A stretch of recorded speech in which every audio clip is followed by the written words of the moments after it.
So guys, gagawa tayo ng masarap na ulam. So, lagyan muna natin itong asin yung ano natin. Isda. Ano natin. Yan.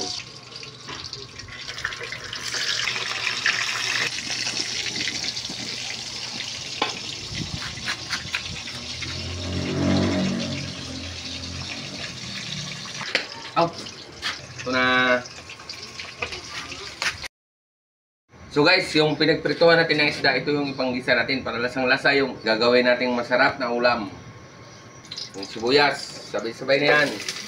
Tapos yung luya.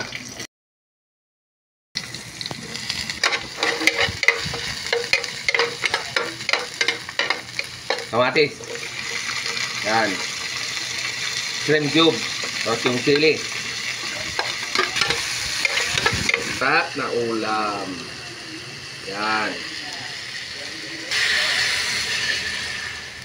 Ito na, kumulo na. Ahonin muna natin yung isda. Ahonin na natin yung isda. Yan. Yan. Isang palya. Itong okra.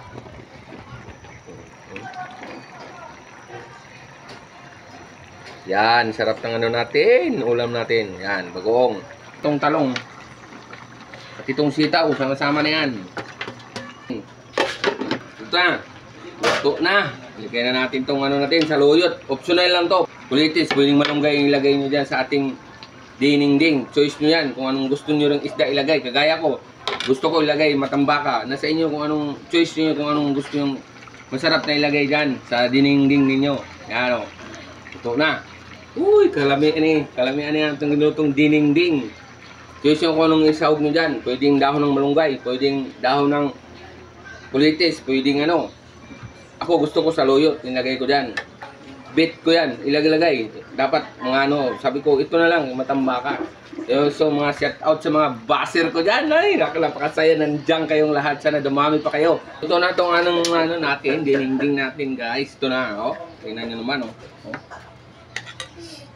Napakasarap nyan. Tingnan natin sabaw.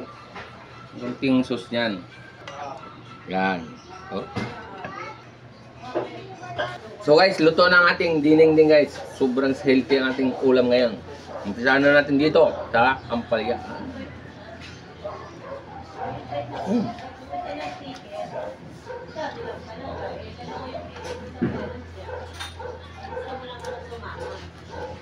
Ang sarap ng ampalaya kasi native na ampalaya itong nabili ko.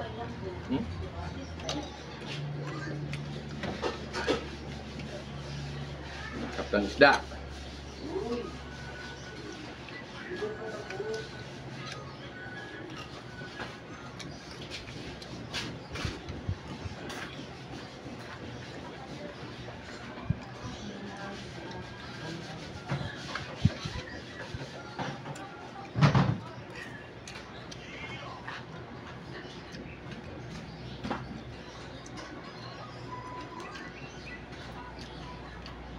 Kung nagustuhan nyo ang ating video guys, huwag nyo kalimutan mag-follow and share sa ating page. Diba? Ang saya-saya kasi ang saya natin kinakain dahil sobrang healthy po ang ating ginawa ngayong araw. So guys, bye-bye guys. Huwag nyo kalimutan mag-follow and share, mag-comment din kayo dyan.